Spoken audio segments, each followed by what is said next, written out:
Hello, everybody, and welcome back to another episode. Today, I'm thrilled to be joined by a very special guest making her debut on the channel and on the pod here today. You have seen plenty of her coverage over the last few months. If you've been keeping a close eye on the qualifications and the Ballon d'Or and anything that has been happening in the women's world, you have certainly seen some of her coverage on Twitter and elsewhere. Joining me today to talk a little bit about the Champions League draw and with some wicked matchups we've got coming up now here before the group stages. It is none other than Liberty Simons. Liberty, lovely to have you on here today. How are you doing? Thank you for having me. I'm good, thank you. How are you? I'm very excited to get talking about some of the very, very exciting draws. I need to ask before we start jumping and talking about the draws. Initial thoughts, initial reaction watching that because I mean there is some pretty good matchups that have happened, but I feel like you mentioned that you predicted one of them. Is that true? Yeah, so about an hour before the draw started, so 11 a.m. UK time, I just wrote down it's written in the stars that Arsenal will draw BK Häcken, and I timed it and I signed it and everything, dated it. It's like official. And yeah, the final draw ended up being Arsenal Häcken, and I was like, I don't know how I've done that because I famously, one, don't make predictions because I'm Right. never correct and I Hmm. hate being wrong. So I just Right. don't do it. But this one I just had a gut feeling and yeah, and I was right. I feel like you put it out into the universe. We won't do a lot of predictions here. Don't worry. We'll preview those matchups, but no predictions. This is not a predictions show for anybody who thought this is a predictions show. But it's only fair to start talking about the Arsenal BK Häcken matchup because that will certainly be fireworks. There's a lot to the story here. There's a lot that both teams are coming in with. But I want to start off with Häcken a little bit here. And quite interestingly, they drew Chelsea last season in the group stages. So it's almost back to back now that they've got very important matchups with WSL teams. Just watching some of these performances last year and kind of seeing how they might match up with Arsenal this time round. What are some lessons that they can take away from having a taste against a WSL opponent, one would say, coming into these qualification rounds? Um, so for anyone who doesn't know me, I watch the Damallsvenskan, which is where Häcken play weekly. I'm Hmm. pretty invested in it. So I think they've got a taste of the fast life. The pace of the WSL and the WSL teams are much quicker Mm. than how most teams play in Sweden. Yeah. Um, the kind of I view it on a scale. This is my imaginary scale. And if you have like Barcelona tiki taka here, and then you'd have like WSL, and then you'd have like some Donald Spencer and Yeah. Hecken here. Not saying that they're like really slow. Like they've got pacey players and they play with some tempo, but the speed of passes are much quicker. And I think they realized that against Chelsea. I actually ended up going to the Chelsea home leg at Stamford Bridge Mm. because I at the time didn't live too far and I was like, heck, are in town, I'm gonna go.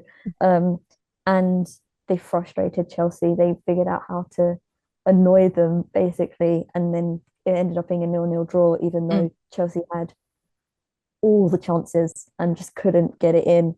Mm. Um, so I think they figured out that they're gonna have to play quick, Yeah. um, and they're gonna have to increase the amount of people in attack. They don't necessarily use fullbacks in the way that WSL teams do, but I think they've realised that they may need to purely for numbers' sake. And I think they've realised that tight marking helps them. That's what they did in the Chelsea game. So not necessarily a low block, kind of everyone behind the ball, but actually like quite physically being really close Mhm. to the attacker. And making sure they actually can't get the pass across because you're annoying them by being like this close. Right. Um, I think they'll try that again because it worked against Chelsea, and I think they will think if it worked against one English team, chances are it might work against another. Yeah. No, I do remember that draw at home. Well, it was at home for Chelsea, but I think maybe there was not enough praise given to BK Häcken for maintaining Chelsea and kind of restricting them and like you mentioned, really frustrating them. And I wouldn't be surprised to see them take of a similar approach to Arsenal. But speaking of Arsenal, they've looked quite promising this qualification run. Almost there's there's no World Cup rust, Olympics rust because we didn't see, it's a different schedule. There's not the same amount of players that are in the Arsenal squad that were out for the Olympics. So perhaps we're not seeing that tired leg concept that we saw last time around, but they've also been clicking. And that's something that perhaps was a little bit missing in those important qualifications round at the start of the season last year. Obviously, there's been some additions, but what is it that really is clicking for them this time round that has made them look this promising and this strong already this early on in the season? I think so. Those games in Linköping were a mess. Yeah. um, especially the Paris FC game was just kind of you're like, do you know how to play football? I think the back line is solid now. There's, I mean, Steph Catley's been injured over these qualifiers, and lots of them was only just made the bench after coming back from another injury during preseason.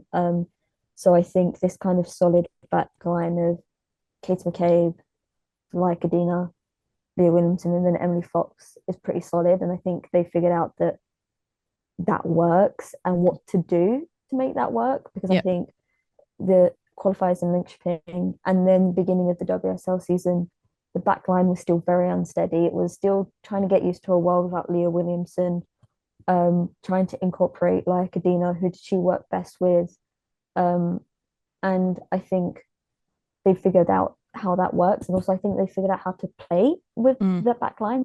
So even if Leah Williamson had to drop out and a lot of them way came in, yeah. they know what works now in that kind of setup that wasn't there last year. Um, I think Russo settled. She's obviously now had a season at Arsenal, Hmm. and those Linköping games she came on as a sub, Yeah. especially the Paris one, because then she got her first goal and it was like it's nothing. And she's settled now. She knows what's expected of her and how to get the best out of her. I think we that sort of came at the end of the season when she started banging these goals in. Yeah. And yeah, and how to then accommodate for that because she's a very different striker to Blackstone. She's very different to Miedemar. And because she is now the starting striker, Yeah. that kind of entire front four now know how to work as a cohesive set. Um, and I mean, Mariona Caldente is just, I don't think she needs much more than that. She No. just is. She's just, so as you mentioned before, I was at both of the qualifiers at Meadow Park over the last week, and I'd seen her play for Barcelona. Like I'd seen her in person as well, but it's just like about her, Mhm. just she's so dynamic and just so interesting to watch. Like Yeah. she's one of those players you could like just literally just be like, oh my god, I coach you forever. And I mean that is not going to hurt a side to have someone like that Yeah. just running the show. She's quite a difference maker, and I think you bring up the aspect of being settled. I mean, I think I'm interested to see how Hack can try to almost try to unsettle them. In fact, like I think it's going to be a matter of is Hacken going to unsettle a settled side of Arsenal? But interestingly, Hacken come in the latter stages of the league. They're not necessarily fighting for first spot in the league, but they're wary of the fact that there is Champions League qualifications for next year, which is a very interesting position to be in. Arsenal, on the other hand, actually kick off their WSL between that first and second leg. And so I'm wondering, do you think we're going to see a heavy rotation approach from either sides, or both of those teams know very well how important both these fixtures are, regardless of the season? Um, yeah, so I don't think there'll be much rotation. I think rotation will come in substitutes, especially if games go on. So the second leg, if it ends in a draw across the two, if it has to go to extra time and penalties, sort Mm, of thing. Not that I imagine that it will, but that is obviously a possibility. Hecken don't play between the fixtures. no. They have luckily been awarded a weekend off. So their Damallsvenskan game is just not on that weekend, which I think is very fair enough and Mm, goes with the comments that Emma Hayes made about the English league not caring about European football as much. And it is a very big thing for Damallsvenskan teams to get far. Obviously, they've got massive history mhm. in the tournament. I don't think there'll be much rotation between the two. I mean, Heck can obviously have more rest, but I don't think Jonas Eidevall doesn't like substitutes, not substitutes, rotation if he can Rotation. help it. Yeah. He knows what I think, especially over the past two games, he kind of knows what his 11 looks like now, and he knows that they can deliver. Yeah. And I imagine that if rotations come, especially in the Man City opening game, it will come in substitutes, in the game changes, in the game finishes, so that by Thursday they've got fresher legs, and they can play 90 minutes against Hecken and get the result that they want. Yeah, I'm gonna assume it's the same purely because of the Hacken midweek rest. I mean, there's no midweek game or anything, where it's gonna be guns blazing for both of them, and so that should fare for a very, very great matchup. Another draw we have here is Wolfsburg versus Fiorentina, which actually I think has flown under the radar as a very, very good matchup. It's almost like two opposing teams that play very completely football styles of football, also very in different positions and kind of where the club is go at it. Fiorentina hasn't actually played in this most recent format of the Champions League, so it would be quite interesting to see them back in it. But let's talk a little bit about Wolfsburg. They were one of the victims last season to Paris FC.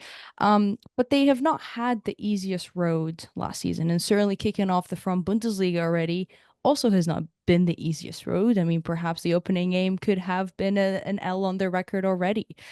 Will this be another bumpy outing for them? Have they settled enough to be able to figure out what I think is going to be quite of a tricky Fiorentina team here?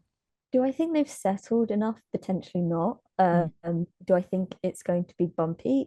Yeah, it's not going to be easy. Yeah. It's not, as you said, it's gone under the radar. It's not an easy match for them, but I think they're going to want to see Thomas Stew out well. And the Bundesliga question is pretty much Bayern's from the get-go, even though they'll try. I Yeah. mean, both them and Eintracht Frankfurt will try, but it's kind of Bayern's for the losing. Their Polka record speaks for itself. That's kind of theirs.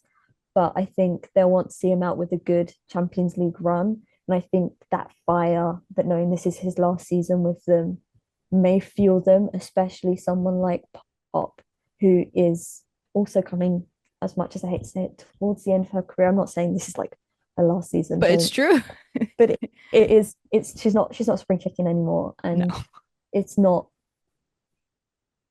I just think there's going to be a fire within to be like, actually, we can make it. We can keep going back. Hmm. I think that's always a sign of a good team. And I also think that there will be that knowledge that if they don't get through, Bayern will be the only Bundesliga team in the Champions League this season because Frankfurt did not get past round one. They were knocked out Hmm. immediately.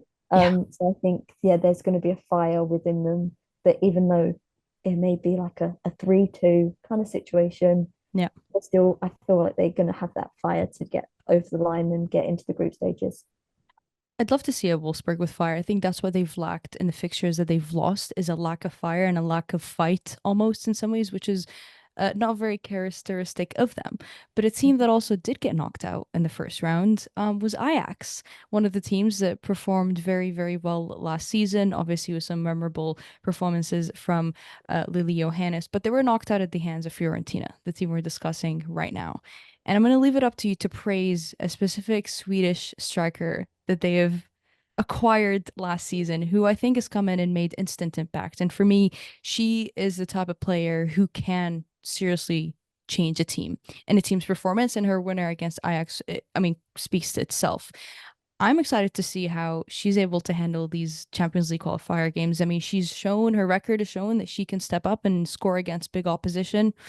I'll leave it up to you to speak about Fiorentina and their star Swedish striker.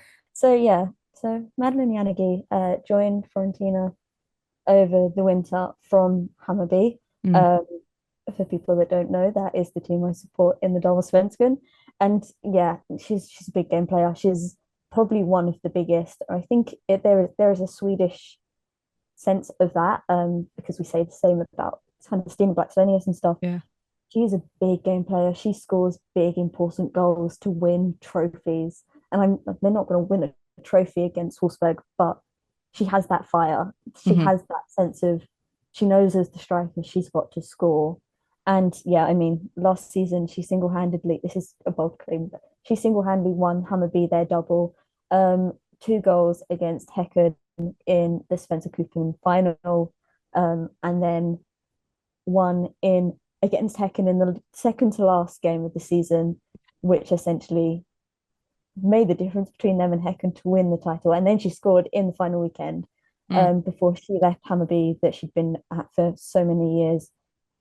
She knows that when it's needed of her, she can score. She scores in a variety of ways. She scores with such confidence. And as much as it hurt when she left, because I was so sad, um, she's proved herself at Fiorentina that she can score under a new style. And I think that she will go in knowing that she can be that difference maker and she's proven it. Hmm. And if that's the difference between them getting in the group stages or not, she will be able to deliver. And I think Wolfsburg aren't really going to know what's hit them. She's very underrated, I believe. Yeah. She's second striker to Blackstenius for the Swedish national team. Um, and she just, yeah, she goes under the radar. And I think that now is her time to show the global stage what she can do. And I think she's going to do it. Yeah. She's got it in her to do it. I agree. I think she has flown under the radar massively, almost like at a criminal number of flying under the radar. And I think what I've actually enjoyed most since she's joined Fiorentina is that how well her teammates have adapted to finding her, because like you highlighted, she can score in a variety of ways from different areas of the box or whatever she is in the pitch. And I love how fast her teammates have been able to find her. And I think for me, it's going to be how solid and active and perhaps fast that Wolfsburg line is going to be to come and catch her, because she is quite speedy and she has a bit of a devastating shot, as we know, but I hope a lot of people get familiar with that now. Um, Kind of a quick question, because I when I look through the rosters of both teams, there's a fair amount of really good youngsters. Is there one that you're gonna shout out particularly to keep an eye on? Uh, because I feel like this fixture is going to deliver with youngsters and veterans, but specifically this one where perhaps if it does go the extra mile in the second leg, we might see some of those come off the bench or maybe not off the bench to make that impact. I don't know if she'll come off the bench because she's a bit in and out of Wolfsburg's starting 11, but I can't see past your brand. Hmm. I was very lucky enough to go to the Olympics over the summer and see the USA Germany game. And even though it wasn't Germany's day, she's such a dynamic winger.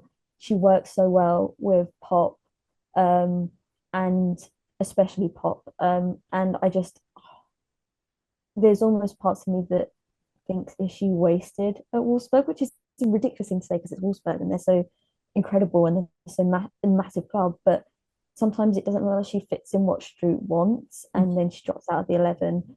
But she's a big game player. I mean, she is she is the player that knocked Arsenal out 2 seasons ago now. But yeah, I think if we're talking about youngsters, as much as there are many, I mean, Rabano Yeah. and uh, Spendis and all these kind of players. But Hmm. yeah, I can't see past Brand at all. I think she's the next big thing. Yeah. I think big It's hard not to pick out her name specifically after the Olympics showing. So I'm hoping she makes the minutes, and I hope she's able to come on and have a good showing, as I think a lot of us do hope to see. Paris FC back in the qualifications round as per usual. This time they've got Manchester City, who are back in the mix of a Champions League. It feels like it's been a long time, but it really hasn't been that long. only for the They season technically. Yeah, but it just for some reason it feels like we haven't seen them in quite some time. Almost like COVID, which feels like a really like long time ago. But they're back in it. Uh, I mean, this time around they only have to go through one phase of qualification, so perhaps not too difficult. But it is a Paris FC who were the ones to carry all the highlights last season, so it seemed. They've added some great big names this summer, but their squad building has been very nice and silent, and almost not too chaotic when you look at the last few seasons. How do they gel together and come together almost right away into a very demanding game and a very demanding two fixtures right before their season begins as well. Very similar story to where Arsenal are. I don't think he's going to change the 11s in what's ended last season. I think that's how they gel. I Interesting. think so. A Over when they went to Australia, the Perth International Cup. Yeah. I did not see the PSG game, but I did see the Leicester game, and there is slow integrations of new players. Um, I know they mentioned Miedema's on limited minutes anyway, but slowly they're getting there. It's not clicked yet. They won on penalties against Leicester and then only lost 1-0 against PSG in the final. Um, I don't think it's worth the risk unless he's forced into it Hmm. to change what finished their season. I imagine it'll be Jess Park in the middle, Kelly and Hemp on the wings. Shaw's back now, so I imagine she'll be starting striker. Um, and then I think it'll be in the subs. Same as Arsenal, I think it will be a Miedemar will come on into midfield or a striker, or um, I think it'll Fowler, be I that. mean, they've got a Oh loaded yeah, bench when yeah. it comes to that for Maybe they sure. start Fowler. She finished the season.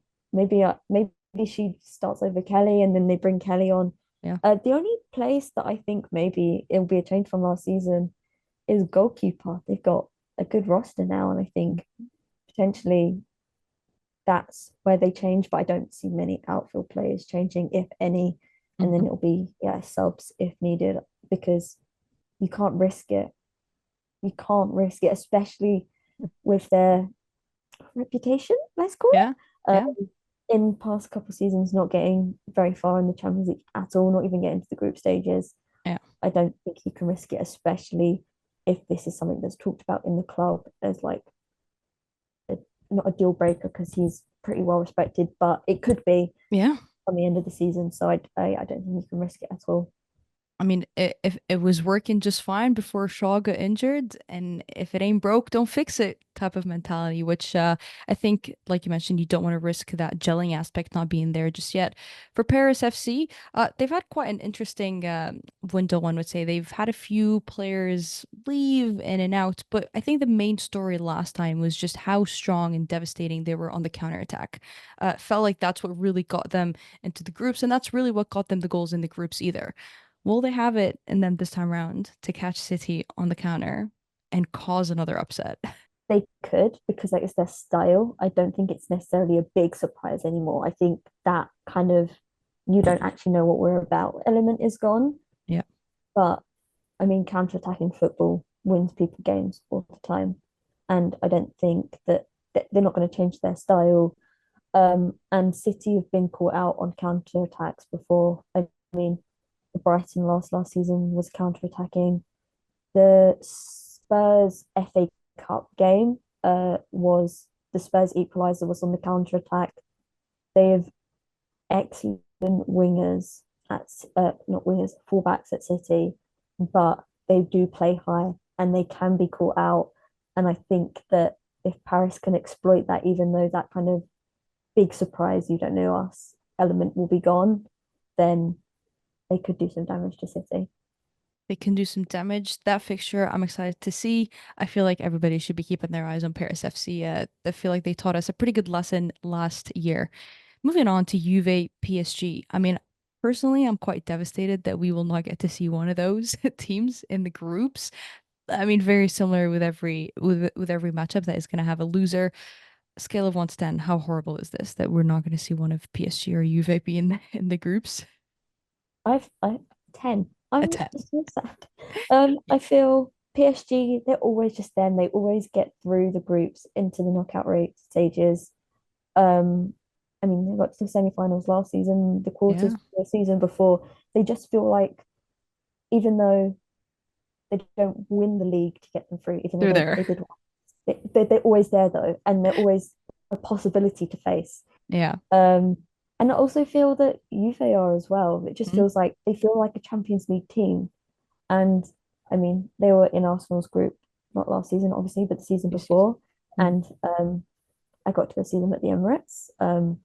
and it was just they just feel like yeah, they just have that Champions League feeling about them that the fact that one of them's not going to be there is actually really devastating. This is the one that I'm like so sad that someone's not going to be in the next stage because they just Hmm. feel like big European teams. Yep. Juve certainly have an aura about them. They missed out last season, lost in the qualifiers against Frankfurt. But they've had a bit of a rebuild since then, almost like a bit of a rejuvenated side, new head coach. They have got plenty of new additions in the summer. Really exciting additions too, particularly kind of in the attacking side of things, which is going to be very interesting to see how that new side comes together. Can this rebuild get them back into the Champions League groups after what was kind of an underwhelming, I think, miss last season? Yes, Good answer. if if it gels. I Mhm. think it's the same story as everyone in a qualifying round, but if it works on the night, 100% they can. They lost to Leon last Mhm. week. Yeah, on a Um, friendly. yeah, in a friendly, but they've had French opposition very recently. It was well-timed friendly on their behalf, I have to Uh-huh.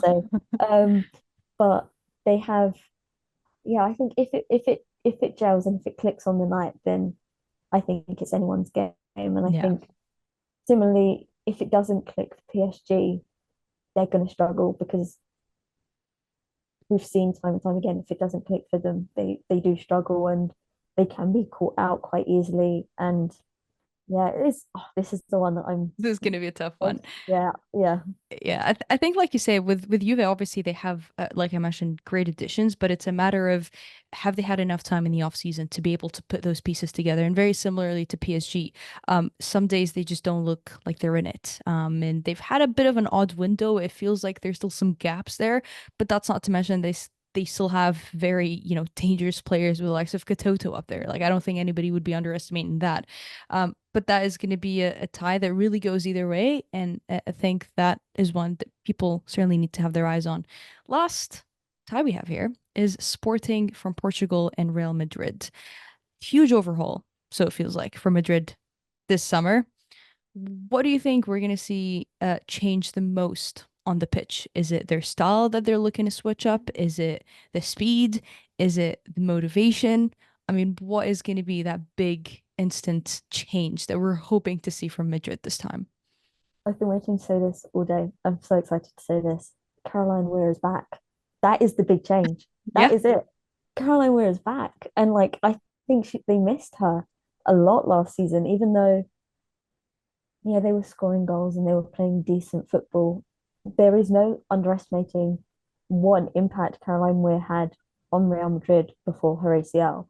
And the fact that she's back right in time for these qualifiers is going to be massive for them.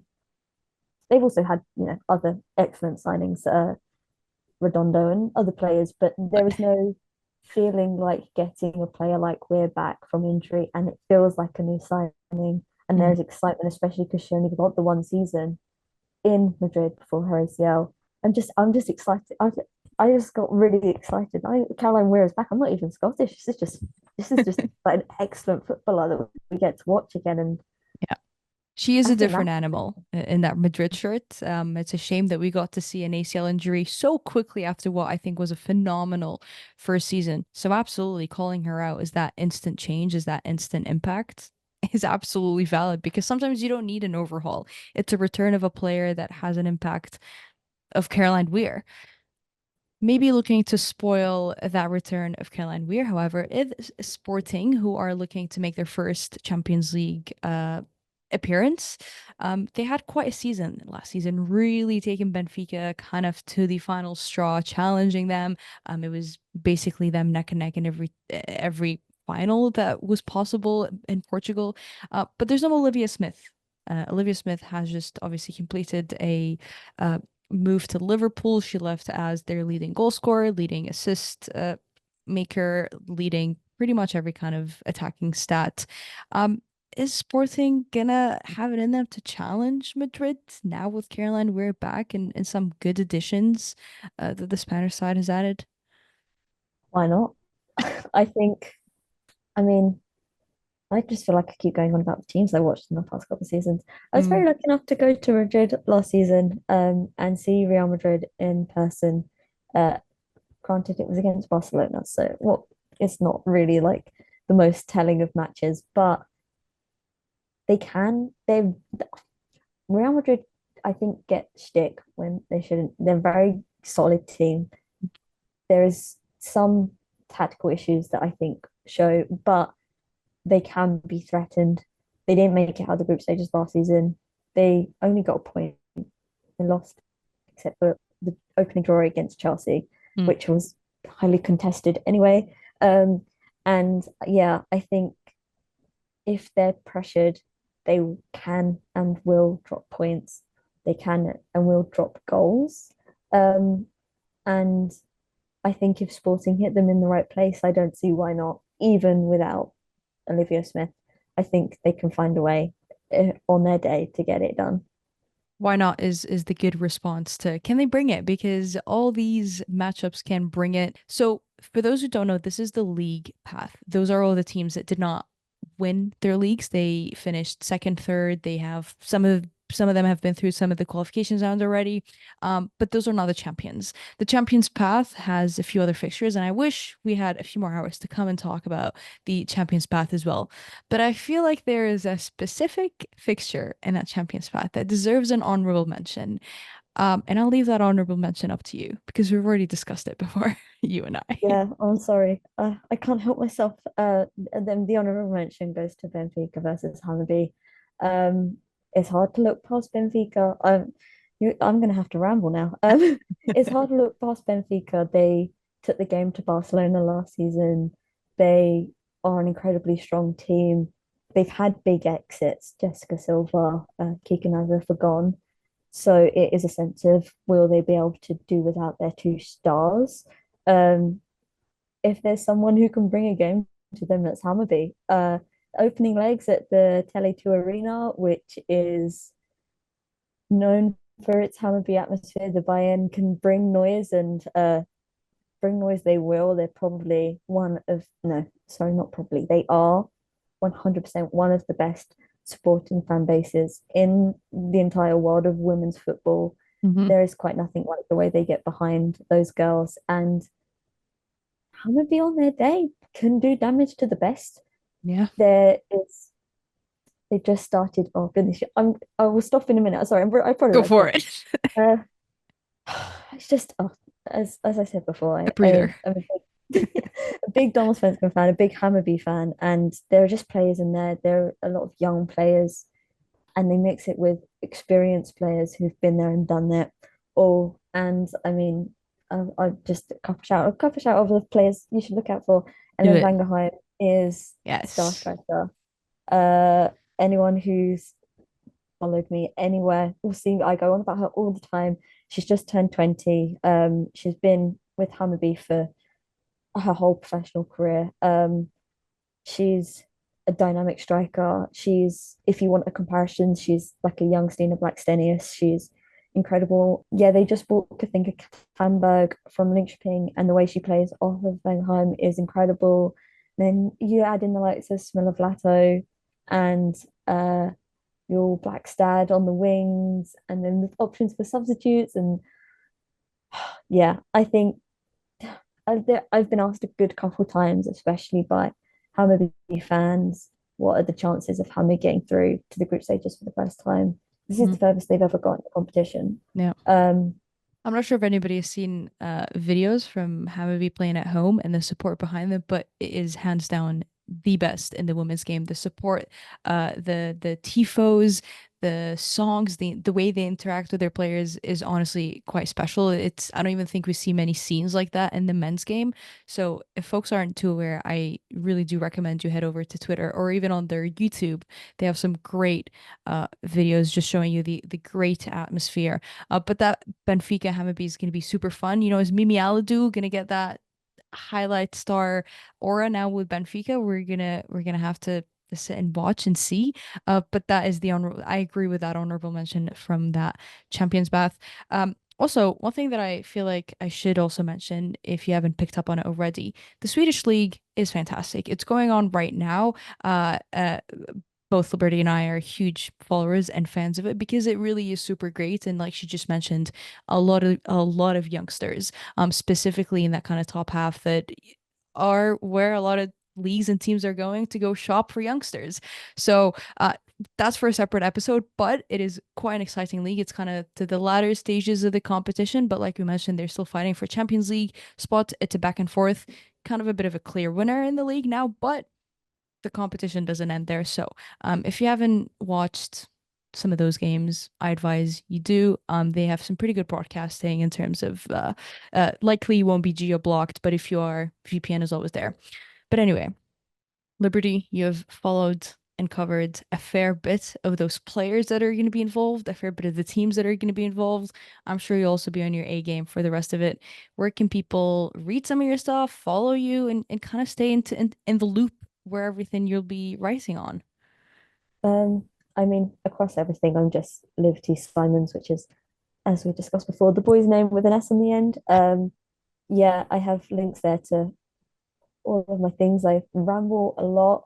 I have a lot of thoughts that I just kind of get out there, and a lot of, yeah, as we just said, a lot of appreciation for some young players. So if you are in the market for being the first to know about players and you like to get the bragging rights, I'll drop over my name and give a little search, and I've probably got someone up my sleeve that I'm yapping about.